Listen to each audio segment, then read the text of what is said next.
अस्सलाम वालेकुम। हैप्पी किसान पाकिस्तान ते खुश आमदीद। लो जी, मकई के हवाले नाल एक वीडियो लैके आए हैं जी।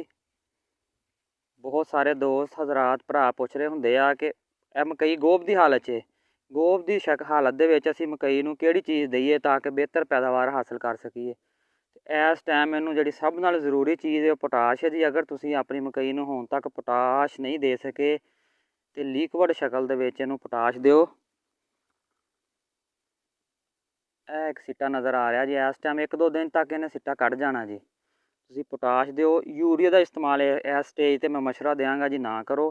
तुसीं नाइट्रोफास का इस्तेमाल करो, गवारा खाद का इस्तेमाल करो और पोटाश जिहड़ी है तुसीं हर सूरत दे विच पोटाश का इस्तेमाल करो। अगर तुसीं पोटाश का इस्तेमाल करदे हो तो पैदावार च यकीनी इजाफे का बायस बनेगी।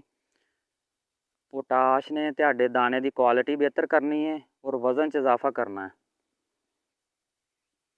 अगर तुसीं पोटाश का इस्तेमाल करोगे तो पैदावार च यकीनी इजाफा होएगा जी।